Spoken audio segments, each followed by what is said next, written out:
Hello दोस्तों, स्वागत है आपका टारगेट एसएससी 2020 में। आज हम डिस्कस करेंगे ल्यूशन का जो टॉपिक हमारा ज्योग्राफी, और हमारा टारगेट होना चाहिए कि कम टाइम में हम कैसे इस ज्योग्राफी सेक्शन को पूरा करें। तो वीडियो आपके लिए 100% यूजफुल होगी, तो वीडियो को लास्ट तक देखना अगर आपका टारगेट भी ल्यूशन की जीके को पूरा करने का है। तो बात करते हैं सामान्य जानकारी। सबसे पहले हम डिस्कस करेंगे, यहाँ पे स्टार्ट करेंगे भारत के भूगोल से, टॉपिक हमारा रहेगा। तो स्टार्ट करते हैं। फर्स्ट पॉइंट हमारा, टाइम इंपॉर्टेंट है इसलिए कम टाइम में मेरी कोशिश रहती है कि ज़्यादा से ज़्यादा कराने की। तो फर्स्ट हमारा पॉइंट ये है कि भारत उत्तरी गोलार्ध में 8 डिग्री 4 मिनट से 37 डिग्री 6 मिनट उत्तरी अक्षांश और 68 डिग्री 7 मिनट से 97 डिग्री 25 मिनट पूर्वी देशांतर के बीच स्थित है। तो बात करेंगे भारत कौन से गोलार्ध में, उत्तरी गोलार्ध में, और कहाँ से कहाँ तक है। 8 डिग्री 4 मिनट से लेकर 37 डिग्री 6 मिनट उत्तरी अक्षांश और 68 डिग्री 7 मिनट से लेकर 97 डिग्री 25 मिनट पूर्वी देशांतर के बीच स्थित है। तो फर्स्ट पॉइंट हमारा क्लियर हो गया। सेकंड पॉइंट की हम बात करें, जो भी इंपॉर्टेंट पॉइंट है उस चीज़ को हाईलाइट करते हुए चलना अपनी बुक में, क्योंकि ये इंपॉर्टेंट है और एग्जाम में हर एक पॉइंट आपका इंपॉर्टेंट है, कोई भी आ सकता है। सेकंड ये है कि संपूर्ण भारत का अक्षांशीय विस्तार 6 डिग्री 4 मिनट से लेकर 37 डिग्री 6 मिनट उत्तरी अक्षांश के मध्य में है। संपूर्ण भारत का अक्षांशीय विस्तार की बात करेगा तो कितना है, 6 डिग्री 4 मिनट से लेकर 37 डिग्री 6 मिनट उत्तरी अक्षांश के मध्य है। पॉइंट नंबर थर्ड हमारा क्या कहता है, भारत का क्षेत्रफल कितना है, तो भारत का क्षेत्रफल है 32,87,263 वर्ग किलोमीटर।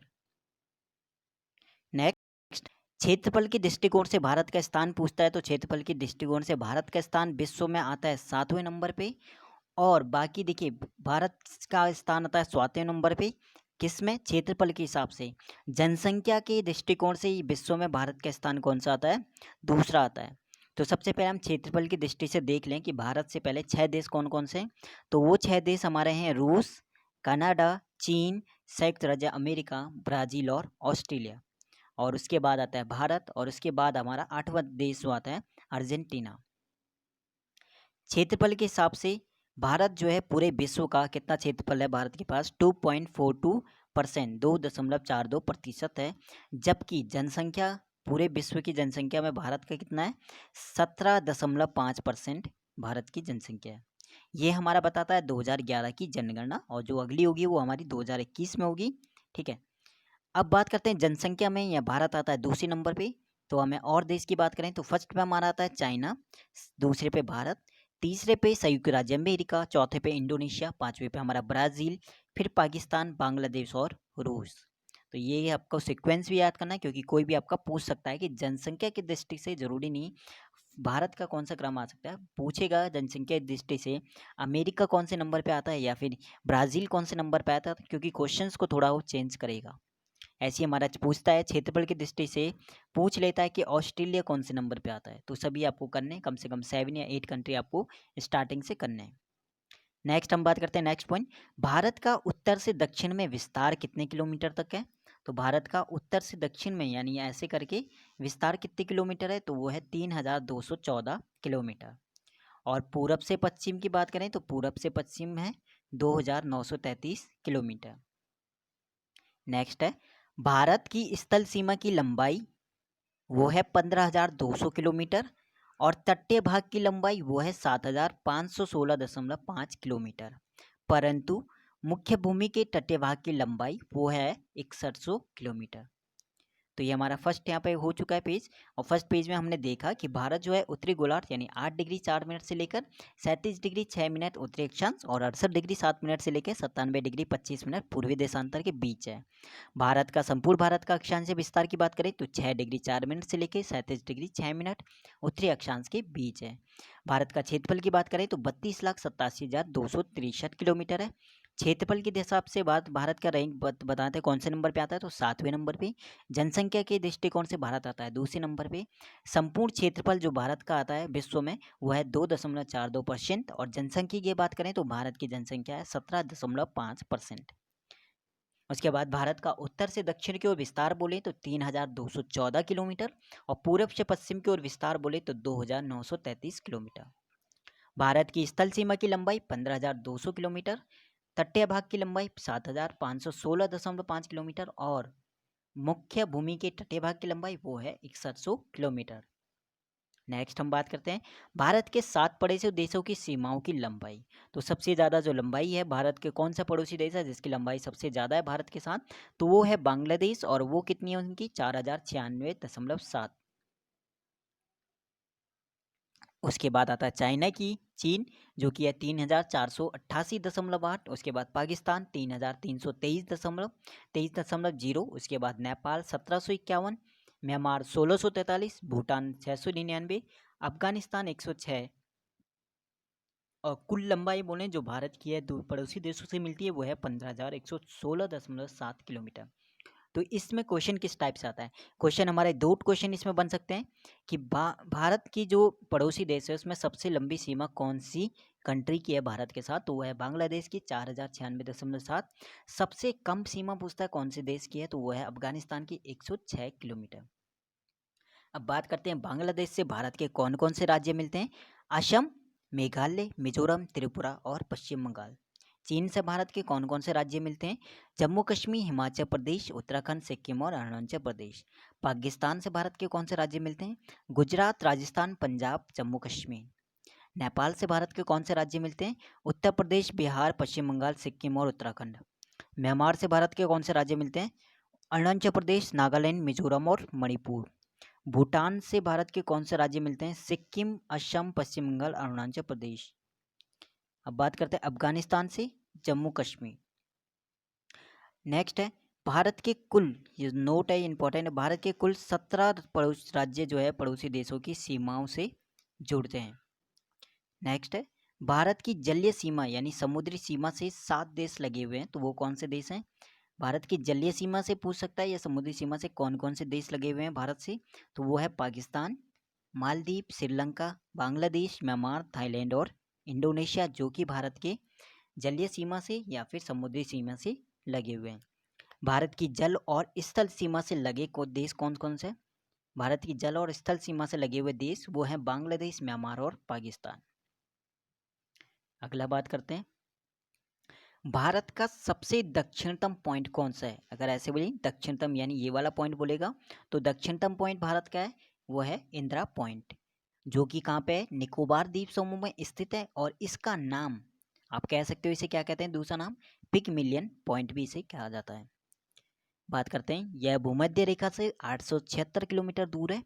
भारत की दक्षिणी पॉइंट की बात कर ली, इंदिरा पॉइंट है। अब बात करते हैं उत्तरी पॉइंट की, तो वो है इंदिरा कॉल, जो कि कहाँ पड़ता है हमारा, जम्मू कश्मीर में। पश्चिमी बिंदु, अब पश्चिमी की बात करें तो पश्चिमी बिंदु है सरंगी जो कि है गुजरात में, और पूर्वी बिंदु है वालंगू जो कि है अरुणाचल प्रदेश में। तो चारों ही हमें पॉइंट याद रखने हैं। दक्षिणतम पॉइंट रहेगा इंदिरा पॉइंट, उत्तरी पॉइंट बोलेंगे तो इंदिरा कॉल, पश्चिमी पॉइंट बोलेंगे तो गुजरात का संरक्षित, और पूर्वी पॉइंट बोलेंगे तो वारंगू यानी अरुणाचल प्रदेश। नेक्स्ट हमारा पॉइंट की बात करें, कोलाबा पॉइंट मुंबई में है, और पॉइंट कालीमरी ये कहाँ पे, तमिलनाडु में, और पॉइंट पेड्रो ये कहाँ पे, जाफना में। जाफना यानी श्रीलंका के उत्तर पूर्व में है। तो ये चीज़ पे हमारा पूछता है कि कोलाबा पॉइंट जो है कौन से कहाँ पे है इंडिया में, तो ये मुंबई में पड़ता है। उसके बाद पॉइंट कालीमरी ये कहाँ पे, तमिलनाडु में, पॉइंट पेड्रो ये कहाँ पे, जाफना में। अगला है भारत और चीन की सीमा को कौन है जोड़ता है, तो वो जोड़ता है मैकमोहन रेखन, मैकमोहन रेखा। यानी मैकमोहन रेखा किस किस को जोड़ता है, भारत और चीन को काफ़ी ज़्यादा आता है। और यह रेखा जो है 1914 में शिमला में निर्धारित की गई थी।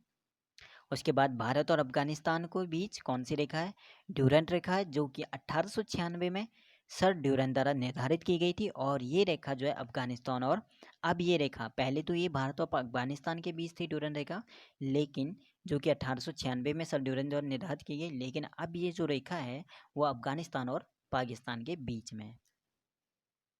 अगला आता है रेड क्लिप।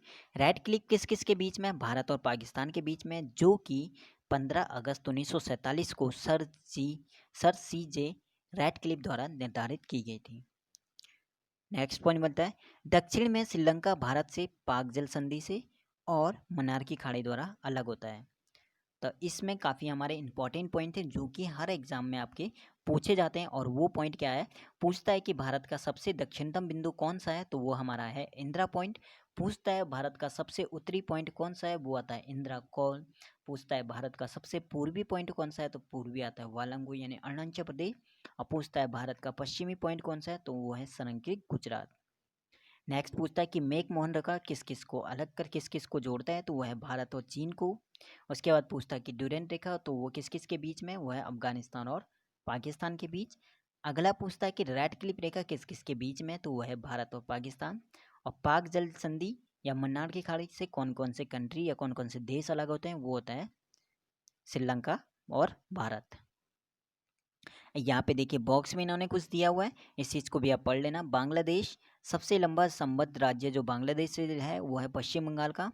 चीन से है जम्मू कश्मीर, पाकिस्तान से है राजस्थान, नेपाल से है बिहार, और म्यांमार से है मिजोरम, भूटान से है असम, अफगानिस्तान से है जम्मू कश्मीर।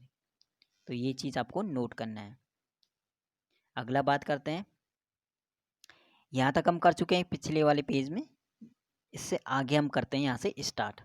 श्रीलंका के बाद, अगर भारत श्रीलंका के बाद भारत का दूसरा निकटतम समुद्री पड़ोसी देश वो कौन सा है, इंडोनेशिया। यानी भारत का निकटतम समुद्री पड़ोसी देश सबसे पहले कौन आता है, श्रीलंका है। और श्रीलंका की बात पूछेगा कौन सा कंट्री, तो वो है इंडोनेशिया। कहाँ पे है इंडोनेशिया, जो कि निकोबार द्वीप समूह के अंतिम द्वीप कौन सा है, ग्रेट निकोबार के दक्षिण में स्थित है। अब नेक्स्ट आता है भारत का मानक समय कहाँ से लिया गया, तो वो है इलाहाबाद के निकट। इलाहाबाद के निकट क्या है, मिर्ज़ापुर से गुजरने वाली 82.5 डिग्री पूर्वी देशांतर रेखा को माना गया है भारत का मानक समय। तो ये काफ़ी क्वेश्चन आता है कि भारत का मानक समय कहाँ से लिया गया, तो इलाहाबाद के पास जो मिर्ज़ापुर है वहाँ से, और से गुजरने वाली कौन सी 82.5 डिग्री पूर्वी देशांतर रेखा को ही माना गया है, जो कि ये भी है जो कि ग्रीनविच टाइम से कितना आगे, 5.5 घंटे आगे है। और ये कितने राज्यों से होकर गुजरती है, 82.5 डिग्री पूर्वी देशांतर जो रेखा है वो 5 राज्यों से होकर गुजरती है। और वो 5 राज्य कौन कौन से हैं, उत्तर प्रदेश, मध्य प्रदेश, छत्तीसगढ़, उड़ीसा और आंध्र प्रदेश। अगला आता है कर्क रेखा लगभग भारत के मध्य से गुजरती है, ठीक है। तो क्वेश्चन आता है कि कर्क रेखा कितने राज्यों से होकर गुजरती है, तो आंसर होगा 8 राज्यों से होकर गुजरती है। उन 8 राज्यों के नाम पूछेगा तो नाम हो जाएंगे उनके राजस्थान, गुजरात, मध्य प्रदेश, छत्तीसगढ़, झारखंड, पश्चिम बंगाल, त्रिपुरा और मिजोरम। तो कर्क रेखा 8 राज्यों से गुजरती है और उनके नाम राजस्थान, गुजरात, मध्य प्रदेश, छत्तीसगढ़, झारखंड, पश्चिम बंगाल, त्रिपुरा और मिजोरम है। पृथ्वी की चुंबकीय विषुवत रेखा दक्षिण भारत में कहाँ से गुजरती है, त्रिवेंद्रम में, त्रिवेंद्रम से गुजरती है। भारतीय उपमहाद्वीप, तो इसमें कौन कौन से देश आते हैं भारतीय उपमहाद्वीप में, वो आते हैं भारत आता है, पाकिस्तान आता है, बांग्लादेश आता है, नेपाल आता है और भूटान आता है।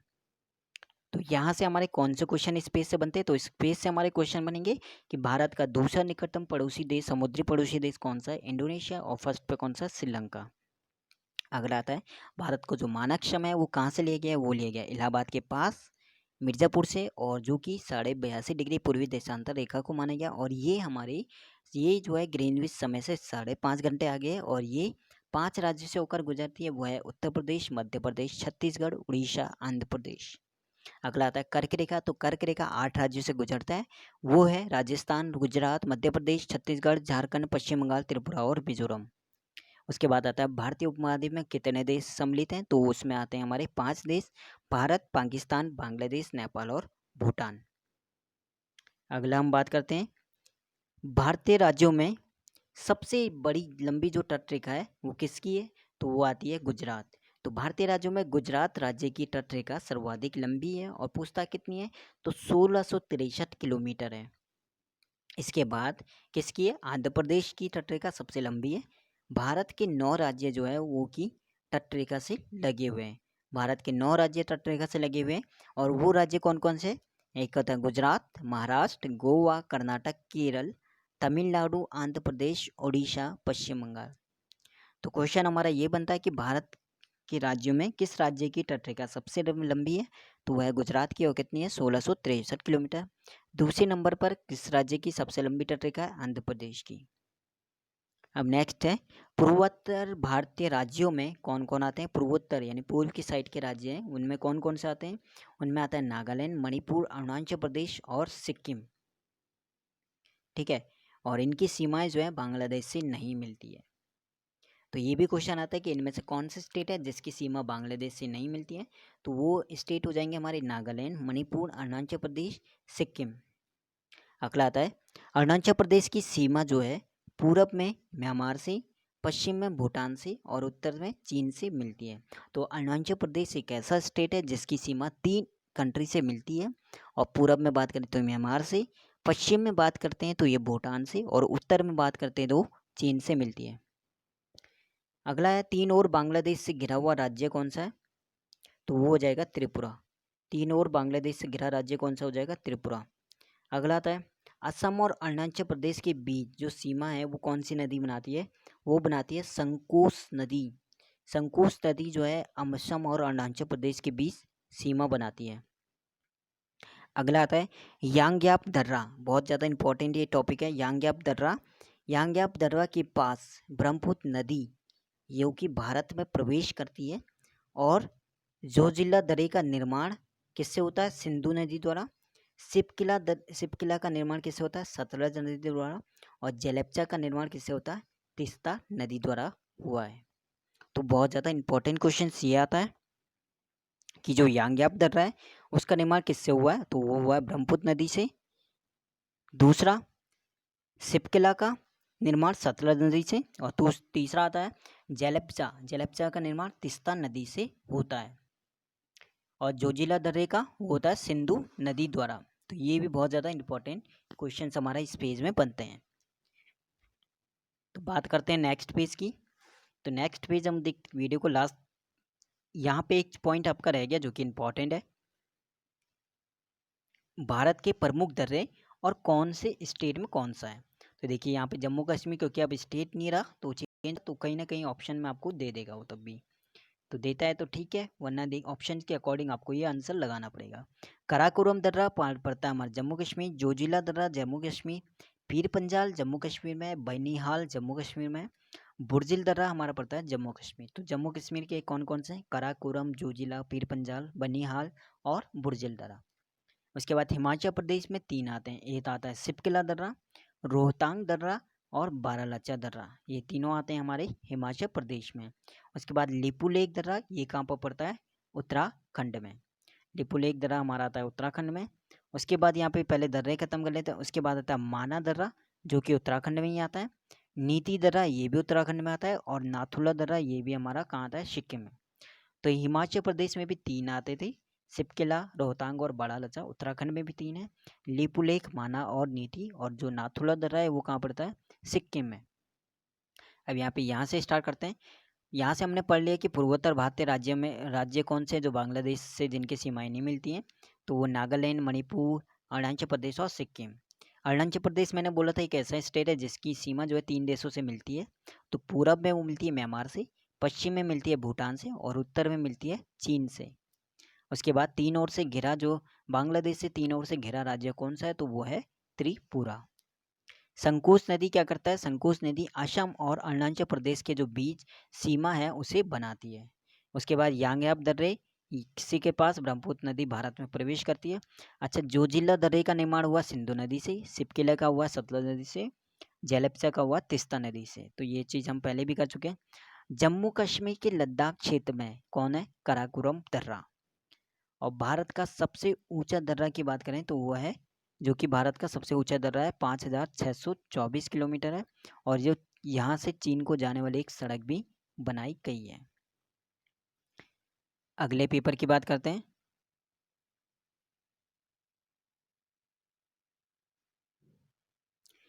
अब हम डिस्कस करते हैं भारत का भौतिक स्वरूप। तो भारत के भौतिक स्वरूप में हमें देखना है कि इंपॉर्टेंट चीज़ क्या है। इस वीडियो को ऐसे ही वीडियो बनाने का मेरा मोटिव ये था कि इस वीडियो को अगर आप 2-3 बार सुनते हो तो 100% आपको काफ़ी कुछ जो है लर्न ऐसे ही हो जाएगा। बाकी जो मैंने पॉइंट बताया है वो चीज़ आप नोट करना, उसी हिसाब से आपको वो चीज़ लर्न करनी है कि जैसे आपके क्वेश्चन आते हैं आप वन लाइनर भी आप बना के उस टाइप से भी आप लर्न कर सकते हो। भारत का भौतिक स्वरूप हमारा नेक्स्ट टॉपिक है, जो कि इंपॉर्टेंट टॉपिक हमारा है। बात करते हैं देश के कुल क्षेत्रफल के 10.7 यानी 10.7% भाग पर क्या है, पर्वत श्रेणियां हैं, जिनकी ऊंचाई समुद्र तल से कितनी है, 2135 मीटर है, और या उससे भी ज़्यादा है। 305 मीटर से 2135 मीटर की ऊंचाई वाली क्या है, पहाड़ियाँ हैं। यानी पहाड़ कौन से हैं, उसके बाद पहाड़ को हम वो कहेंगे जिनकी ऊंचाई 305 से 2135 मीटर की है। उसके बाद 18.6% भाग पर भूभाग पर फैली है पहाड़ियाँ, ठीक है, 18% भूभाग पर, 43% भूभाग पर क्या है, मैदान है। तो ये चीज़ हमें नोट करना है कि भारत का जो भौतिक स्वरूप है उसमें बात करना है। तो भारत में कम क्षेत्रफल में, कुल क्षेत्रफल में बात करें तो 10.7% पर क्या है, पर्वत श्रेणी है, जिनकी ऊंचाई कितनी है, 2135 मीटर है, उससे भी ज़्यादा है। और 305 मीटर से लेकर 2135 मीटर तक वालों को कहेंगे पहाड़, जो कि 18.6% भाग पर है। उसके बाद 43% भाग पर क्या है, मैदान है। अब नेक्स्ट है, भौतिक रचना तथा धरातल के स्वरूप के अनुसार भारत को 5 भागों में बांटा गया है। पहला उत्तर पर्वतीय मैदान, दूसरा विशाल मैदान, तीसरा प्रायद्वीपीय पठार, और चौथा मरुस्थलीय प्रदेश, और पांचवा समुद्र तटीय मैदान। तो ये क्वेश्चन आ जाता है कि भौतिक संरचना और धरातल के स्वरूप के आधार पर भारत को कितने भागों में बांटा गया, तो वो है 5 भागों में बांटा गया। कौन कौन से, उत्तर पर्वतीय मैदान, विशाल मैदान, प्रायद्वीपीय पठार, मरुस्थलीय प्रदेश और समुद्र तटीय मैदान। अब बात करते हैं भूवैज्ञानिकों के अनुसार, मतलब आज जो है हिमालय, जहाँ पर आज हिमालय है, पहाड़ है, वहाँ उससे पहले क्या था, तिथिस नामक उथला समुद्र था। यानी जो पूछ सकते हैं, क्वेश्चन ये आता है कि जो हिमालय का निर्माण है वो किससे हुआ था, तो तिथित सागर से, ठीक है। तो तिथित नामक उथला समुद्र से हिमालय का निर्माण हुआ है। हिमालय की उत्पत्ति के संबंध में आधुनिक सिद्धांत जो है किसने दिया था, वो दिया है लेट विवर्तनिका ने, लेट विवर्तनिकी ने। उसके बाद हिमालय की पर्वत श्रेणियाँ प्रायद्वीपीय पठार की ओर कैसी है, उत्तल, और तिब्बत की ओर कैसे हो गई है, अवतल हो गई है। अब यहाँ पे ब्रैकेट में हम देखते हैं हिमालय का, देखिए पंजाब हिमालय जो कि 560 किलोमीटर तक के एरिया में, कुमाऊं हिमालय जो कि 320 किलोमीटर है, नेपाल हिमालय 800 किलोमीटर है, और असम हिमालय 720 किलोमीटर है। अब बात करते हैं पंजाब हिमालय किस किस के बीच होता है, सिंधु और सतलज नदियों के बीच, कुमाऊं हिमालय सतलज और काली नदियों के बीच, नेपाल हिमालय काली और तीस्ता नदियों के बीच, और असम हिमालय तीस्ता और तिहांग नदियों के बीच है। तो ये हमारा था भारत का भौतिक स्वरूप। अगला बात करते हैं बहुत ही इंपॉर्टेंट टॉपिक जो मैंने पढ़े अभी, उन सभी को डिस्कस करेंगे एक एक तरफ, ठीक है। तो नेक्स्ट हम बात करते हैं यहाँ पे, क्या हमारा टॉपिक है, उत्तर के पर्वतीय क्षेत्र को 4 प्रमुख समांतर पर्वत श्रेणी के क्षेत्रों में बांटा जा सकता है। ऑप्शन नंबर 1 ट्रांस हिमालय क्षेत्र, सेकंड हम बात करें तो हिमाद्री भी कहते हैं अर्थात सर्वोच्च या बृहद हिमालय, और थर्ड हमारे बात करें तो हिमालय श्रेणी, और फोर्थ हम बात करेंगे तो फोर्थ हमारा हो जाएगा शिवालिक। तो सबसे पहले हम बात करते हैं ट्रांस हिमालय क्षेत्र कौन सा होता है। तो ट्रांस हिमालय क्षेत्र की बात करें तो इसके अंतर्गत कौन कौन से आते हैं, यानी पूछता है क्वेश्चन कि काराकोरम किसके अंतर्गत आता है, ट्रांस हिमालय के अंदर, हिमाद्री के अंदर, हिमालय श्रेणी या शिवालिक के अंदर। तो ये चीज़ भी हमें नोटिस करना है। तो ट्रांस हिमालय क्षेत्र देखें, इसके अंतर्गत काराकोरम, कॉमन लद्दाख, कॉमन जास्कर आदि पर्वत श्रेणियाँ आती है। K2 या फिर गॉडविन अस्टीन जो कि 8,611 मीटर है, वो काराकोरम की सर्वोच्च चोटी है, जो भारत की सबसे ऊंची चोटी है। तो ट्रांस हिमालय क्षेत्र यानी इसके अंदर हमारा अंतर्गत आता है काराकोरम आता है, लद्दाख आता है, जास्कर आता है, ये पर्वत श्रेणियाँ आती है। और जो काराकोरम की सब सर्वोच्च चोटी है वो कौन सी है, K2 भी कहते हैं या फिर गॉडविन ऑस्टीज भी कहते हैं, जिसकी ऊंचाई 8,611 मीटर है, और जो भारत की सबसे ऊंची चोटी है। सेकंड हम बात करते हैं हिमाद्री अथवा सर्वोच्च या बृहद हिमालय, ठीक है। तो हिमाद्री अथवा सर्वोच्च या बृहद हिमालय, तो यह हिमालय की सबसे ऊंची श्रेणी है, ठीक है। इसकी औसत ऊंचाई कितनी है, 6,000 मीटर है। विश्व की सबसे ऊंची चोटी जो कि एवरेज, जो कि कहाँ पे है, नेपाल में, इसी पर्वत श्रेणी में है। और क्या क्या है, कंचनजंगा, नंगा पर्वत, नंदा देवी, कॉमेट, व नामचाब्रा आदि इसके कुछ महत्वपूर्ण शिखर हैं।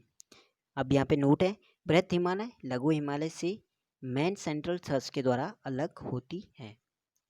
तो सेकंड पॉइंट हमने बात करी थी हिमाद्री अथवा हम कहते हैं इसे सर्वोच्च या बृहद हिमालय। तो इसमें मेन पॉइंट हम बात करेंगे तो क्या है, इसमें देखिए हिमालय की सबसे ऊंची चोटी श्रेणी है, या हिमालय की सबसे ऊंची श्रेणी है और इसकी जो ऊंचाई है 6000 मीटर है। विश्व की सबसे ऊंची चोटी कौन सी है, एवरेस्ट नेपाल में जो इस टाइम पे, और इसी पर्वत श्रेणी में ये आता है।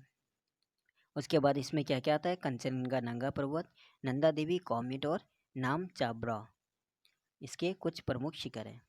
अब तीसरा पॉइंट हमारा है हिमालय श्रेणी, या फिर आप कहते हो इसे लघु या मध्य हिमालय भी इसे कहा जाता है। इस श्रेणी में पीर पंजाल, धौराधर, मसूरी, नागटिबा, महाभारत श्रेणियां हैं। बृहद व लघु हिमालय के मध्य कश्मीर घाटी, लाहौल स्पीति, कुल्लू व कांगड़ा की घाटियां मिलती हैं। यहाँ अल्पाइन चारागाह हैं जिन्हें कश्मीर घाटी में मर्ग यानी गुलमर्ग, सोनमर्ग और उत्तराखंड में इन्हें बुग्याल या प्यार कहा जाता है। शिमला, कुल्लू, मनाली, मंसूरी, दार्जिलिंग आदि लघु हिमालय में ही है। तो हिमालय श्रेणी को जो नाम दिया है दूसरा, या तो इसे लघु बोलो, लघु हिमालय, या फिर इसे मध्य हिमालय भी कहते हैं। बाकी इसके अंदर क्या क्या आता है वो चीज़ मैं बता चुका हूँ। अगला हम बात करें तो अगले की बात करें तो यहाँ पे हम कर चुके हैं शिवालिक को कर चुके हैं। अब बात करते हैं फोर्थ पॉइंट हमारा शिवालिक। शिवालिक को हम क्या कहते हैं, शिवालिक को हम निम्न हिमालय भी कहते हैं या फिर वाह्य हिमालय भी कहते हैं। एक उससे ऊपर देखिए आपका नोट है, लघु हिमालय शिवालिक से मेन बाउंड्री फॉल्ट के द्वारा अलग होती है। फिलहाल हम फोर्थ पॉइंट की बात करें तो फोर्थ हमारा है शिवालिक, और शिवालिक की बात करते हैं तो यह हिमालय का नवीनतम भाग है। शिवालिक एवं लघु हिमालय के बीच कई घाटियां हैं, जैसे काठमांडू घाटी। पश्चिम में इन्हें दून या द्वार कहते हैं, पश्चिम में इन्हें, जैसे देहरादून या हरिद्वार। शिवालिक के निचले भाग को क्या कहते हैं, तराई कहते हैं। तो ये चीज़ ध्यान रखना कि शिवालिक का जो दूसरा नाम है वही निम्न या वाह्य हिमालय भी है, और यह हिमालय का नवीनतम भाग है। हिमालय या लघु हिमालय के बीच कई घाटियाँ हैं, जैसे काठमांडू घाटी, और इसलिए इन पश्चिम में इन्हें क्या कहते हैं, धून या द्वार भी कहते हैं, जैसे देहरादून, हरिद्वार। शिवालिक के निचले भाग को क्या कहते हैं, तराई कहते हैं। तो ये चीज़ याद रखना। अगला नोट देखिए, अगला क्या यहाँ पे है, अगला है अरावली की पहाड़ियाँ जो है वो कहाँ पे स्थित है। पूछता है कौन से राज्य में अरावली की पहाड़ियाँ। तो अरावली की जो पहाड़ियाँ हैं वो कहाँ पे है, राजस्थान राज्य में, और यह सबसे पुरानी चट्टानों से बनी है। ठीक है, अरावली की पहाड़ियाँ। और इस पहाड़ी की सबसे ऊंची चोटी कौन सी है, माउंट आबू, जो कि कहाँ पे स्थित है, गुरु शिखर पर स्थित है। माउंट आबू पर जो स्थित है वो क्या है, गुरु शिखर है। और इसकी ऊंचाई पूछता है तो इसकी ऊंचाई कितनी है, 1722 मीटर है। अरावली के पश्चिमी की ओर से कौन सी नदी बहती है, माही और लूनी नदी निकलती है। लूनी नदी कच्छ के रण में गायब हो जाती है। अरावली के पूर्व की ओर बनास नदी निकलती है। तो बहुत इंपॉर्टेंट ये टॉपिक है ये वाला, कि पूछता है अरावली की पहाड़ियाँ कौन से राज्य में, तो राजस्थान में, और ये सबसे पुरानी चट्टानों से बनी है। और इस पहाड़ी की सबसे ऊंची चोटी जो कौन सी है, माउंट आबू पर क्या स्थित है, गुरु शिखर है। ठीक है, माउंट आबू पर स्थित गुरु शिखर है, और इसकी ऊंचाई पूछेगा तो 1722 मीटर है। और अरावली के पश्चिम की ओर से कौन सी नदी निकलती है, माही और लूनी नदी निकलती है। लूनी नदी तो क्या हो जाती है, कच्छ के रण में गायब हो जाती है, लेकिन अरावली के पूरब की ओर से कौन सी नदी निकलती है, बनास नदी निकलती है। वैसी नदी जो जमीन में ही लुप्त हो जाती है उन्हें क्या कहते हैं, the river of the ephemeral कहते हैं। ठीक है, the river of the ephemeral कहते हैं जो वैसी नदी जो जमीन में ही क्या हो जाती है, गायब हो जाती है। अगला आता है मालवा का पठार मध्य प्रदेश और छत्तीसगढ़ राज्य में है। तो बहुत इंपॉर्टेंट क्वेश्चन ये है कि मालवा का पठार कौन कौन से राज्य में है, तो मध्य प्रदेश और छत्तीसगढ़ में। और यह जो है ज्वालामुखी चट्टानों का बना हुआ है, और इससे चंबल और बेतवा नदी निकलती है। क्वेश्चन आता है कि मालवा के पठार से कौन कौन सी नदियाँ निकलती है, चंबल और बेतवा। और इससे पहले हमने पढ़ा था अरावली। अरावली से कौन कौन सी नदी निकलती, पश्चिम से तो निकलती थी माही और लूनी, और पूरब से निकलती थी बनास नदी। ठीक है, और जो लूनी नदी थी वो थी कच्छ के रण में गायब हो जाती थी।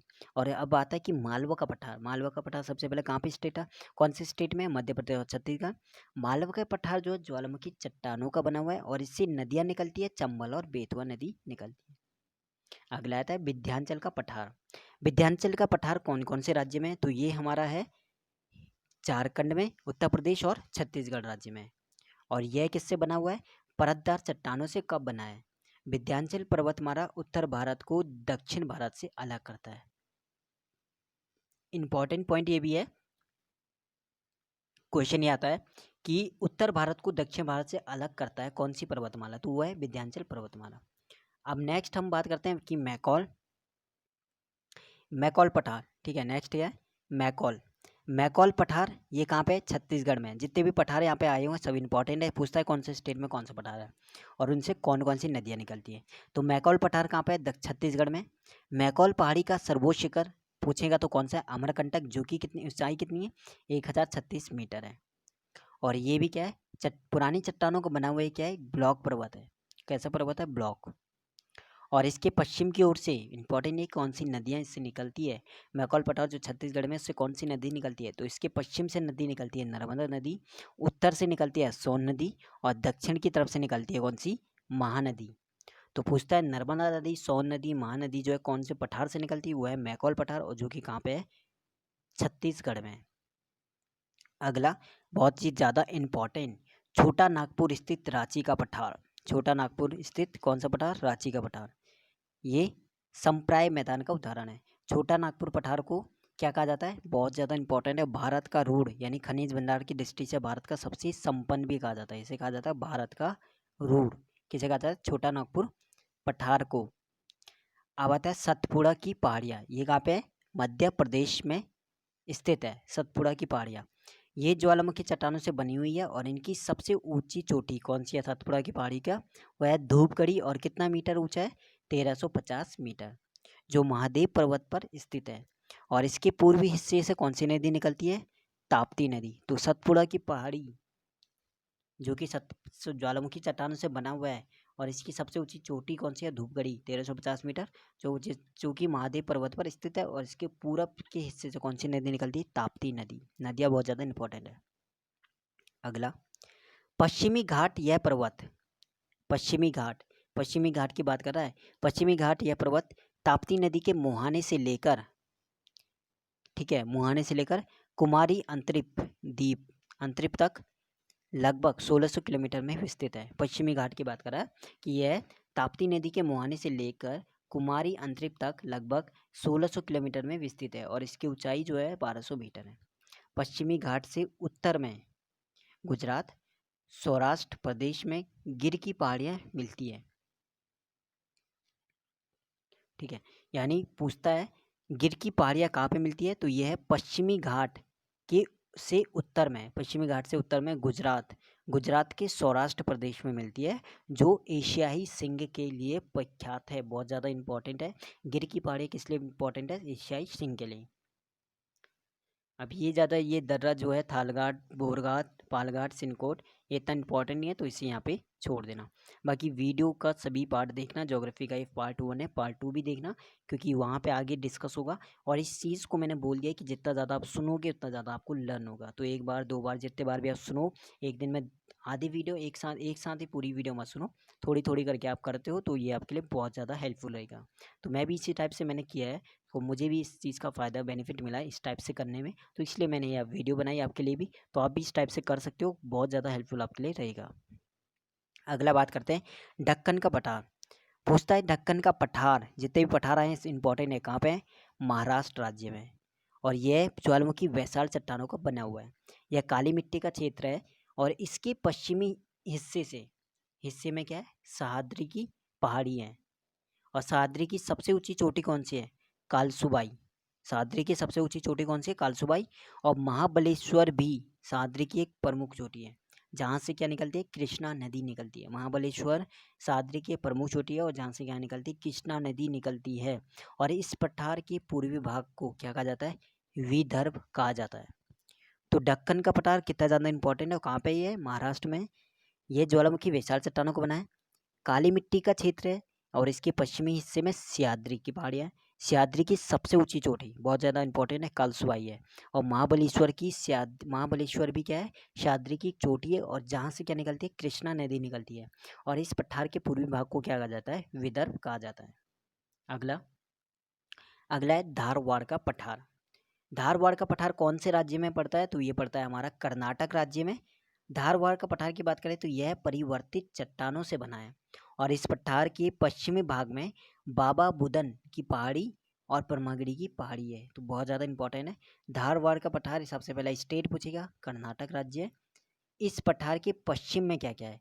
इसके पश्चिम में होता है बाबा बुदन की पहाड़ी और ब्रह्मागिरी की पहाड़ी है। बस ये दोनों पॉइंट आपको याद करना है। अगला, नीलगिरी की पहाड़ी, बहुत ज़्यादा इंपॉर्टेंट टॉपिक, हर एक पठार जितने भी आए सब इंपॉर्टेंट है। नीलगिरी की पहाड़ी कहाँ पड़ता है? तमिलनाडु में, और जो एक कैसा पर्वत है? ब्लॉक पर्वत है, ठीक है। और यह मुख्यतः चारनोकाइट पठार से बनी है और इसकी सबसे ऊंची चोटी बोलेंगे तो डोडा बीटा, जो कि 2637 मीटर है, जो दक्षिण भारत की दूसरी सबसे ऊंची चोटी है, और उटकमंड इसी पहाड़ी पर है। तो बहुत ज़्यादा इंपॉर्टेंट ये है। नीलगिरी की पहाड़ी कहाँ पड़ता है? तमिलनाडु में। किससे बना है भाई? यह एक ब्लॉक पर्वत, क्या है? ये एक ब्लॉक पर्वत है और यह मुख्यतः किससे बनी हुई है? चारनोकाइट पठार से बनी है। इसकी सबसे ऊंची चोटी बोलेगा तो कौन सा है? डोडा बीटा। कितनी इसकी ऊंचाई है? 2637 मीटर, और जो कि दक्षिण भारत की दूसरी सबसे ऊंची चोटी है। और लास्ट में एक पॉइंट है छोटा सा कि उटकमंड इसी पहाड़ी पर है। अगला, तमिलनाडु राज्य में जो नीलगिरी के दक्षिण भाग में क्या है? पालघाट है। तमिलनाडु राज्य में नीलगिरी के दक्षिण में क्या है? पालघाट है। पालघाट गैप, अब ये नया आ गया, पालघाट गैप। ये कहाँ? ये पश्चिम और पूर्वी घाट का एक मिलन स्थल है, पालघाट गैप। अर्थात पूर्वी घाट और पश्चिमी घाट के मिलन स्थल पर नीलगिरी पहाड़ी स्थित है। इसके पार फैली कार्डमम की पहाड़ियाँ पश्चिमी घाट का विस्तार मानी जाती हैं, ठीक है। तो तमिलनाडु राज्य में जो नीलगिरी के दक्षिण भाग में क्या है? पालघाट है। पालघाट गैप क्या करता है? पश्चिम और पूर्वी घाट का ये मिलन स्थल है, और अर्थात क्या कह सकते हैं हम? पूर्वी घाट और पश्चिमी घाट के मिलन स्थल पर ही क्या है? नीलगिरी पहाड़ी स्थित है। और इसके पार क्या है? इसके पार जो फैला हुआ है कार्डमम की पहाड़ियाँ हैं और पश्चिमी घाट का विस्तार इन्हें माना जाता है। अगला हम बात करते हैं, आंध्र प्रदेश और उड़ीसा के तटीय भाग में महेंद्रगिरी की पहाड़ियाँ हैं।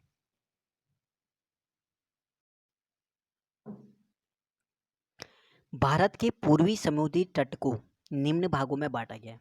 तो किस किस में? बहुत ज़्यादा इंपॉर्टेंट ये टॉपिक है ये वाला। इससे पहले हमने पढ़ लिया कि आंध्र प्रदेश और उड़ीसा के तटीय भाग में क्या है? महेंद्रगिरी की पहाड़ी है।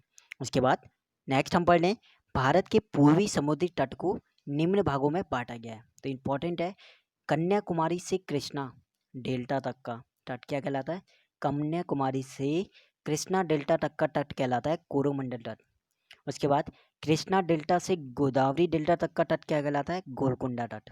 उसके बाद गोदावरी डेल्टा से लेकर उत्तर तटीय भाग वो कहलाता है उत्तरी सरकार तट कहलाता है। तो तीनों इंपॉर्टेंट पॉइंट है। भारत के पूर्वी समुद्री तट को निम्न भागों में बांटा गया है। एक कन्याकुमारी से लेकर कृष्णा डेल्टा तक को कहते हैं कोरोमंडल, कृष्णा डेल्टा से गोदावरी डेल्टा तक को कहते हैं गोलकुंडा तट, और गोदावरी डेल्टा से लेकर उत्तर तटीय भाग को वो कहते हैं उत्तरी सरकार तट कहलाता है। अब ये तो है पूर्वी समुद्री तट। अब बात करते हैं भारत के पूर्वी तट पर कौन कौन से बंदरगाह स्थित हैं। तो वहाँ पे है पूर्वी तट पर बंदरगाह हो गया पारादीप। पारादीप कहाँ पे है? उड़ीसा में।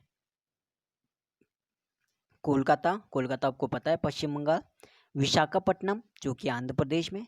चेन्नई में है। तूतीकोरन और एन्नोर थोड़ा इंपॉर्टेंट है। तो ये कहाँ पे? तमिलनाडु में। ये सब क्या है? बंदरगाह हैं। और कहाँ पे स्थित है? पूर्वी तट पे। तो पारादीप है पड़ता है हमारा उड़ीसा में। कोलकाता जो बंदरगाह ये पड़ता है पश्चिम बंगाल में। विशाखापट्टनम बंदरगाह आंध्र प्रदेश में। चेन्नई बंदरगाह चेन्नई में पड़ता है। तूतीकोरन बंदरगाह तमिलनाडु में, और एन्नोर भी हमारा कहाँ पड़ता है? तमिलनाडु में। उसके बाद है विशाखापट्टनम बंदरगाह जो है वो डॉल्फिन नोज पहाड़ी के पीछे सुरक्षित है। डॉल्फिन नोज पहाड़ी के पीछे सुरक्षित है, इतना इंपॉर्टेंट नहीं है। अगला है पूर्वी तट पर स्थित प्रमुख लैगून की बात करते हैं पूर्वी तट पर। अभी हम पूर्वी तट को पढ़ रहे हैं। तो पूर्वी तट पर स्थित प्रमुख लैगून है कौन कौन से? एक आता है पुलिकट, ये एक लैगून है जो कि कहाँ पड़ता है? चेन्नई में। चिल्का कहाँ पड़ता है? पुरी में। और कोलेरू कहाँ पड़ता है? आंध्र प्रदेश में। तो ये तीनों क्या है? लैगून है। अब बात करते हैं लैगून होता क्या है, इसकी डेफिनेशन क्या है। लैगून किसे कहते हैं? समुद्र क्षेत्र में तटीय क्षेत्र का पानी स्थिर भाग में घुस जाता है। समुद्र क्षेत्र में तटीय क्षेत्र का पानी स्थल भाग में घुस जाता है और धीरे धीरे बालू का अवरोध खड़ा देने पर स्थलीय क्षेत्र का जलीय भाग समुद्र से अलग हो जाता है। इसी जलीय आकृति को क्या कहते हैं? लैगून कहते हैं। तो ये इसकी डेफिनेशन थी कि समुद्र तट में तटीय समुद्र तट क्षेत्र में तटीय क्षेत्र का पानी स्थल भाग में घुस जाता है और धीरे धीरे बालू का अवरोध खड़ा देने से स्थलीय क्षेत्र का जो जलीय भाग है वो समुद्र से अलग हो जाता है। तो इस जलीय आकृति को क्या कहते हैं? लैगून कहते हैं। अब हमने पूर्वी तट के पूरे पढ़ लिए। अब आते हैं पश्चिमी तट। तो भारत का पश्चिमी तट जो है कितने भागों में बांटा गया है उसकी बात करते हैं। तो नंबर 1, गुजरात से गोवा तक का तट, ये क्या कहलाता है? कोंकण। गुजरात से गोवा तक का। गोवा से कर्नाटक तक का क्या कहलाता है? कैनरा। और मंगलुरु से कन्याकुमारी तक ये क्या कहलाता है? मालाबार। तो तीनों हमारे इम्पॉर्टेंट है। ठीक है, आप में से कोई भी नया हो, पहली बात तो सभी वीडियो जरूर देखना, ये पार्ट 1 है। तो इसी टाइप से हम देखिए, मैंने एक चीज़ यहाँ पे बोला था आपको कि कोई भी आपका क्वेश्चन, कोई भी डाउट होता है तो तीनों में जहाँ पे भी आपको टाइम, जहाँ पे भी आप हो तो वहाँ पे आप टारगेट एसएससी 2020 यानी टेलीग्राम, इंस्टाग्राम, फेसबुक पे सर्च करोगे तो पेज आपको मिल जाएगा। बाकी टेलीग्राम को ज्वाइन करना, उसका लिंक आपको डिस्क्रिप्शन में मिल जाएगा। इसमें मैं काफ़ी PDF यहाँ पे शेयर करता रहता हूँ जो भी मुझे लगता है आपके एग्जाम के लिए इंपॉर्टेंट है। तो बाकी जो भी क्वेश्चन होता है तो इन तीनों पर आप कहीं भी पूछ सकते हो। बात करते हैं हमारे जो पश्चिमी तट की हम करे थे कि जो भारत का पश्चिमी तट है वो कितने भागों में बांटा हुआ है। तो गुजरात से गोवा तक के तट को कहते हैं कोंकण। गोवा से कर्नाटक तक को कहते हैं, गोवा से कर्नाटक के मंगलूर तक को कहते हैं कैनरा। अब आता है मंगलुरु से कन्याकुमारी तक को क्या कहते हैं? मालाबार तट कहलाता है। ठीक है, तो अब बंदरगाह भी पढ़ेंगे कि जैसे हमने पूर्वी तट पर स्थित बंदरगाह पढ़ी वैसे हम पढ़ेंगे पश्चिमी तट पर कौन कौन से बंदरगाह हैं। कांडला। कांडला कहाँ पड़ता है? गुजरात में। मुंबई आपको पता ही है महाराष्ट्र में। मारवा गोवा इंपॉर्टेंट है, मारवा गोवा यहाँ पे देखिए गोवा आ रहा है तो यहीं से हो जाएगा गोवा में। मंगलुरु, मंगलुरु कहाँ पड़ता है? कर्नाटक में। ठीक है, उसके बाद कोची केरल में और नावाशोवा महाराष्ट्र में। तो इम्पोर्टेंट कौन सा था? भारत के पश्चिमी तट पर कौन कौन से बंदरगाह हैं? कांडला इंपॉर्टेंट है गुजरात में। बाकी मुंबई आपको पता चल जाएगा महाराष्ट्र हो जाएगा। मारवा गोवा में गोवा आ रहा है तो गोवा। मंगलुरु इंपॉर्टेंट है जो कि कर्नाटक में। कोची केरल में पता है आपको। नावाशोवा इंपॉर्टेंट है जो कि महाराष्ट्र में है। अब नेक्स्ट पॉइंट हमारा क्या है? मालाबार तट पर अनेक पश्च जल हैं जिनसे स्थानीय भाषा में क्या कहा जाता है? क्याल कहा जाता है। मालाबार तट पर अनेक पश्च जल हैं जिसे स्थानीय भाषा में क्याल कहा जाता है। भारत में 2 द्वीप समूह हैं। तो भारत में 2 द्वीप समूह हैं और वो कौन कौन से? एक हो जाएगा अंडमान निकोबार द्वीप समूह और दूसरा लक्षद्वीप समूह। तो फर्स्ट हो गया अंडमान निकोबार द्वीप समूह और दूसरा हो जाएगा हमारा लक्षद्वीप समूह। तो भारत में हमारे 2 क्या हैं? द्वीप समूह हो जाएंगे। तो पहले हम बात करते हैं अंडमान निकोबार द्वीप समूह की। तो अंडमान निकोबार द्वीप समूह की बात करें तो अंडमान निकोबार द्वीप समूह ये कहाँ पर पड़ता है? ये हमारा पड़ता है बंगाल की खाड़ी में। अंडमान निकोबार द्वीप समूह पड़ता है बंगाल की खाड़ी में और क्षेत्रफल की दृष्टि से, जो क्षेत्रफल की दृष्टि से सबसे बड़ा केंद्र शासित प्रदेश है। ठीक है, तो 2 पॉइंट। अंडमान निकोबार द्वीप समूह कहाँ पड़ता है? बंगाल की खाड़ी में। और क्षेत्रफल की दृष्टि से ये क्या है? सबसे बड़ा केंद्र शासित प्रदेश है। और इसमें करीब कितने छोटे छोटे द्वीप हैं? 247 छोटे छोटे द्वीप हैं। निकोबार में कितने द्वीप हैं? 19 द्वीप हैं। ठीक है, तो निकोबार में हमारे 19 द्वीप हैं। ये द्वीप वास्तव में समुद्र में डूबे हुए पर्वत के शिखर हैं। वो कहना चाहते हैं जो द्वीप हैं ये क्या है? वास्तव में डूबे हुए समुद्र के वास्तव में समुद्र में डूबे हुए पर्वत के शिखर हैं। तो ये समुद्र में डूबे हुए पर्वत के शिखर हैं। उसके बाद आता है लैंडफॉल द्वीप, बहुत ज़्यादा इंपॉर्टेंट है लैंडफॉल द्वीप। ये अंडमान निकोबार द्वीप समूह का सबसे उत्तरी द्वीप है लैंडफॉल द्वीप जो कि अंडमान निकोबार द्वीप समूह का सबसे उत्तरी द्वीप है। कोको मैं दो बार इसलिए रिवीजन कर रहा हूँ ताकि आपको जल्दी से ज़्यादा जो है लर्न हो। ठीक है, ताकि आप जितने बार आप इस चीज़ को सुनोगे उतने बार आपको फ़ायदा मिलेगा। कोको जलमार्ग इसे म्यांमार के कोको द्वीप से अलग करता है। कोको जलमार्ग में इसे म्यांमार के कोको द्वीप से अलग करता है जहाँ चीन ने निगरानी तंत्र लगाया हुआ है। तो अंडमान निकोबार द्वीप समूह की बात करें तो बंगाल की खाड़ी में, क्षेत्रफल की दृष्टि से दूसरा क्षेत्रफल की दृष्टि से सबसे बड़ा केंद्रशासित प्रदेश है। इसमें 247 छोटे छोटे द्वीप हैं। निकोबार में इसमें 19 द्वीप हैं और ये द्वीप वास्तव में क्या है, समुद्र में डूबे हुए पर्वत के शिखर हैं। इसके बाद लैंडफॉल द्वीप जो है अंडमान निकोबार द्वीप समूह का सबसे उत्तरी द्वीप है। आगे बात करते हैं। बंगाल की खाड़ी में नदियों ने जलोढ़ मिट्टी के निक्षेप द्वारा कई द्वीपों का निर्माण किया है। हुगली के निकट 20 किलोमीटर लंबा क्या है, सागर द्वीप है। ये एग्जाम्पल बता रहा है, जिसे गंगा सागर के नाम से भी जाना जाता है। यहाँ न्यू मूर नामक द्वीप का निर्माण हाल ही में हुआ है। तो इम्पोर्टेंट है कि गंगा सागर द्वीप के नाम से कौन से द्वीप का जाना जाता है, तो वो जाना जाता है सागर द्वीप को। और सागर द्वीप जो है हुगली के निकट 20 किलोमीटर लंबा एक द्वीप है। अगला है, अंडमान निकोबार द्वीप समूह की सबसे ऊंची चोटी कौन सी है। बहुत ज़्यादा इंपॉर्टेंट क्वेश्चन है ये। अंडमान निकोबार द्वीप समूह की सबसे ऊंची पर्वत चोटी वो कौन सी है, सैंडल पीक। और कितनी है, 730 मीटर। सैंडल पीक कितनी है, 730 मीटर। ये है अंडमान निकोबार द्वीप समूह की सबसे ऊंची चोटी। उसके बाद माउंट हैरियट दक्षिण अंडमान में और माउंट थूलियर निकोबार द्वीप समूह में स्थित है।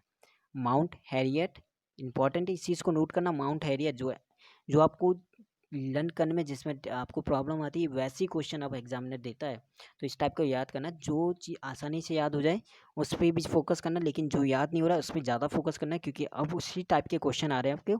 देखिए प्रॉब्लम क्यों आती है हमें, एक चीज़ ये नोटिस करना है कि हमें ये वर्ड याद करने में प्रॉब्लम इसलिए आती है क्योंकि इससे पहले ये वर्ड काफ़ी कम बार हमारा आ चुका है। तो जैसे हमारा ये सैंडल पीक या फिर ये गंगा सागर सागर द्वीप हमने पहले पढ़ा है, तो ये आसानी से हमें लर्न हो जाता है। ये हमारे लिए एक नया वर्ड जैसे टाइप का लगते हैं बहुत सारे, तो इसलिए उनमें लर्न करने में हमें टाइम लगता है। तो इस चीज़ को आप जितने बार बोलोगे, जितने बार सुनोगे, जितने बार लर्न करोगे, उतने आसान आपको लगेगा। तो माउंट हैरियट जो कि दक्षिण अंडमान में और माउंट थूलियर जो कि निकोबार द्वीप समूह में स्थित है। सबसे मोस्ट इम्पॉर्टेंट जो कि एग्जाम में एक क्वेश्चन आपका आता है यहाँ से, वो ये बॉक्स वाला जो है आपका 8 डिग्री चैनल किस किस के बीच स्थित है। 8 डिग्री चैनल है मालदीव और मिनिकॉय के बीच। 9 डिग्री चैनल लक्षद्वीप और मिनिकॉय के बीच है। 10 डिग्री चैनल काफ़ी बार आ चुका है, छोटा अंडमान और कार निकोबार के बीच। छोटा अंडमान और कार निकोबार के बीच। ग्रैंड चैनल सुमात्रा यानी इंडोनेशिया और निकोबार के बीच है ग्रैंड चैनल। पाक स्ट्रेट है तमिलनाडु और श्रीलंका के बीच। डंकन पास कहते हैं दक्षिण अंडमान और लघु अंडमान के बीच। कोको द्वीप जो कि म्यांमार में और उत्तरी अंडमान के बीच। पाक खाड़ी पड़ता है हमारे तमिलनाडु और श्रीलंका के बीच। मन्नार खाड़ी पड़ता है हमारा दक्षिण पूर्व तमिलनाडु और श्रीलंका के बीच। और लक्षद्वीप सागर ये पड़ता है हमारा लक्षद्वीप और मालाबार तट के बीच। नोट यहाँ पे देखो, नोट में क्या लिखा है, सेमू समुद्रम परियोजना मन्नार की खाड़ी को पाक खाड़ी से जोड़ती है। तो ये बहुत ज़्यादा इंपॉर्टेंट यहाँ पे थे ये वाले प्रमुख जन अंतराल। 8 डिग्री चैनल मालदीव और मिनिकॉय को अलग करता है। 9 डिग्री लक्षद्वीप और मिनिकॉय को अलग करता है। 10 डिग्री छोटा अंडमान और कार निकोबार के बीच है। 10 डिग्री हमने बोल दिया छोटा अंडमान और कार निकोबार के बीच। ग्रैंड चैनल सुमात्रा और निकोबार के बीच। पाक स्ट्रेट तमिलनाडु और श्रीलंका। डंकन पास दक्षिण अंडमान और लघु अंडमान के बीच। कोको स्ट्रेट कोको द्वीप जो कि म्यांमार में उत्तरी अंडमान के बीच। पाक खाड़ी तमिलनाडु और श्रीलंका के बीच। मन्नार खाड़ी दक्षिण पूर्व तमिलनाडु और श्रीलंका के बीच। और लक्षद्वीप सागर लक्षद्वीप और मालाबार तट के बीच में स्थित है। अब नेक्स्ट हमारा क्या कहता है, ठीक है, नेक्स्ट हमारा ये कहता है कि केंद्र शासित प्रदेश का सबसे बड़ा पतन यानी बंदरगाह, केंद्र शासित प्रदेश का सबसे बड़ा पतन यानी बंदरगाह वो कौन सा है, पोर्ट ब्लेयर। और ये कहाँ पे है, दक्षिणी अंडमान में है। ठीक है, केंद्र शासित प्रदेश का सबसे बड़ा पतन को हम क्या कहते हैं, बंदरगाह कहते हैं। और वो कौन सा है, पोर्ट ब्लेयर। और कहाँ पे है, दक्षिणी अंडमान में। उसके बाद नेलोर के निकट श्रीहरिकोटा प्रवाल निर्मित द्वीप है। तो नेलोर श्रीहरिकोटा क्या द्वीप है, नेलोर के निकट है जो। और इसके बाद पुलिकट झील इसी द्वीप द्वारा समुद्र से विलग है। पुलिकट झील जो है इसी द्वीप द्वारा समुद्र से विलग है। उसके बाद लक्षद्वीप द्वीप समूह अरब सागर में स्थित है। लक्षद्वीप द्वीप समूह कहाँ स्थित है, अरब सागर में स्थित है। उसके बाद इसमें कुल कितने द्वीप आते हैं, तो इसमें कुल आते हैं 36 द्वीप, और इसमें केवल 10 द्वीप पर ही क्या है, आबादी है। तो लक्षद्वीप द्वीप समूह जो कि कहाँ पे है, अरब सागर में स्थित है, और इसमें कुल कितने द्वीप हमारे होते हैं, 36 द्वीप होते हैं, और इसमें केवल जो है 10 द्वीप पर ही क्या है, आबादी है। अब बात करते हैं ऑड्रेट। ऑड्रेट क्या है, ऑड्रेट जो है लक्षद्वीप का सबसे बड़ा द्वीप है। ऑड्रेट लक्षद्वीप का सबसे बड़ा द्वीप है। पिटली द्वीप जहाँ मनुष्य का निवास नहीं है, वहाँ एक पक्षी अभयारण्य है। ठीक है, पिटली द्वीप जहाँ मनुष्य का निवास नहीं है, वहाँ एक क्या है, पक्षी अभयारण्य है। उसके बाद आता है पंबन द्वीप। पंबन द्वीप कहाँ पड़ता है, मन्नार की खाड़ी में स्थित है। पंबन द्वीप मन्नार की खाड़ी में स्थित है। तो पंबल द्वीप मन्नार की खाड़ी में स्थित है। और अब बात करते हैं नेक्स्ट, हमारा क्या बोलता है कि भारत में बैरन और नारकोंडा नामक दो प्रसिद्ध ज्वालामुखी द्वीप हैं। दो ज्वालामुखी द्वीप बहुत ज़्यादा इंपॉर्टेंट है कि बैरन और कौन सा है, नारकोंडा। ये दो प्रसिद्ध ज्वालामुखी द्वीप है। बैरन द्वीप की बात करें तो बैरन द्वीप अंडमान और निकोबार द्वीप समूह में एक सक्रिय ज्वालामुखी है, जबकि नारकुंडम दो सुसुप्त ज्वालामुखी है। ठीक है, अब इस पेज में हमने क्या इंपॉर्टेंट देखा, इसमें हमारा इंपॉर्टेंट ये है कि केंद्र शासित प्रदेश का सबसे बड़ा बंदरगाह कौन सा है, वो है पोर्ट ब्लेयर, जो कहाँ पे है, दक्षिण अंडमान में। दूसरा, नेलोर के निकट क्या है, श्री हरिकोटा एक प्रवाल निर्मित द्वीप है, और पुलिकर झील इसी द्वीप द्वारा समुद्र से विलक है। उसके बाद लक्षद्वीप द्वीप समूह कहाँ पे स्थित है, अरब सागर में। इसमें कुल कितने द्वीप आते हैं, 36 द्वीप आते हैं, और इनमें से केवल 10 द्वीप ही पर ही क्या रहती है, आबादी रहती है, यानी 26 द्वीप पर कोई आबादी नहीं रखी है। उसके बाद ऑड्रेट लक्षद्वीप का एक ऐसा सबसे बड़ा द्वीप है, यानी लक्षद्वीप का सबसे बड़ा द्वीप, यानी लक्षद्वीप में 36 द्वीप है, उनमें सबसे बड़ा द्वीप की बात करें, इंपॉर्टेंट है कौन सा है, ऑड्रेट है।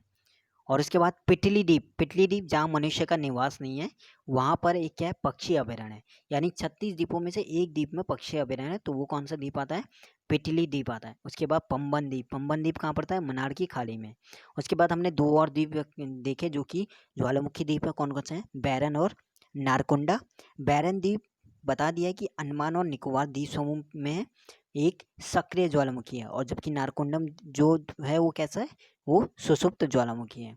तो बहुत ज़्यादा इंपॉर्टेंट हमने आज क्या करा, पार्ट 1 था, काफ़ी हमने कवर किया इसमें। तो इसी तरह देखिए, टोटल मिला के आप कहीं ना कहीं आप देखोगे इस चीज़ को, तो आपका 5 वीडियो यानी 5 वीडियो में आपका ज्योग्राफी सेक्शन ख़त्म हो जाएगा।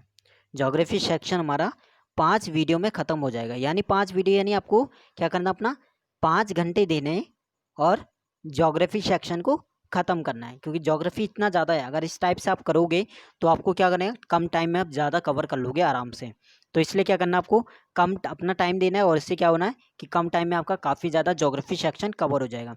इसके बाद हम क्या करेंगे, हमारे जैसे ही हमारा ज्योग्राफी सेक्शन हमारा पूरा हो जाएगा, ठीक है, ज्योग्राफी सेक्शन हमारा पूरा हो जाएगा, तो उसके बाद हम स्टार्ट करेंगे एक क्विज़।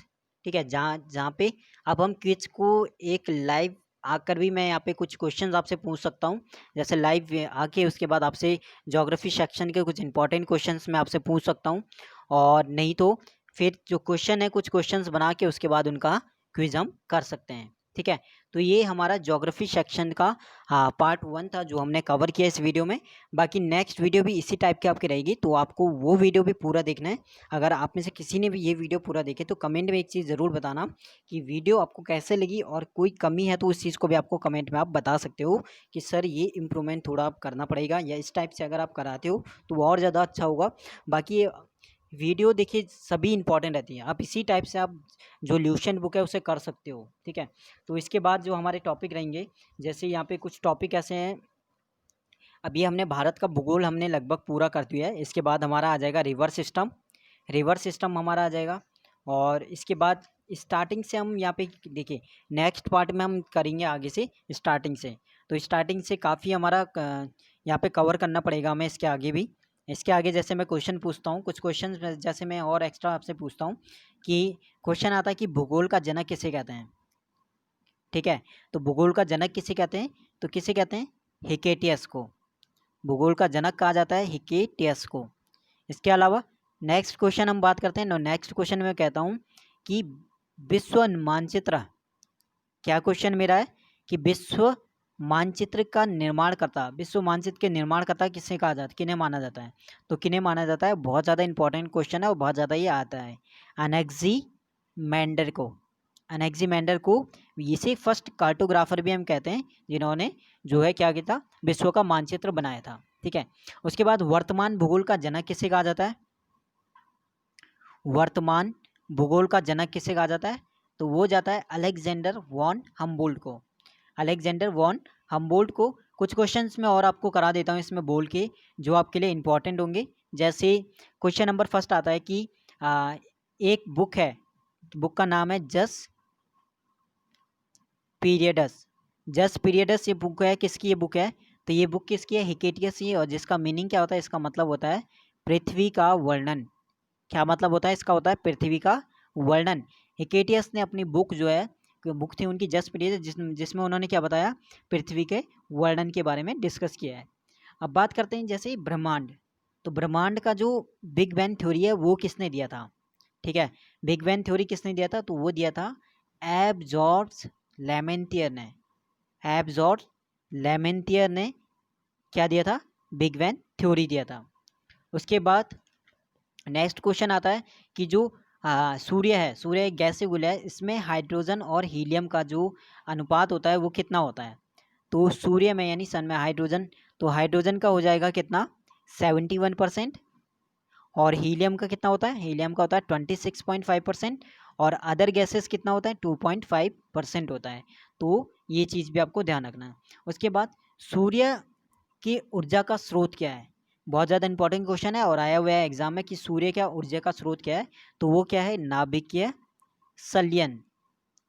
ठीक है, नाभिकीय संलयन। तो ये है सूर्य की ऊर्जा का स्रोत।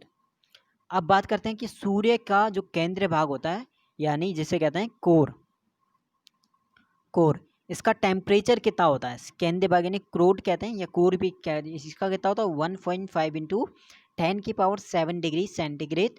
और बात करेंगे कि सूर्य का बाहरी सतह का तापमान कितना होता है, तो कहीं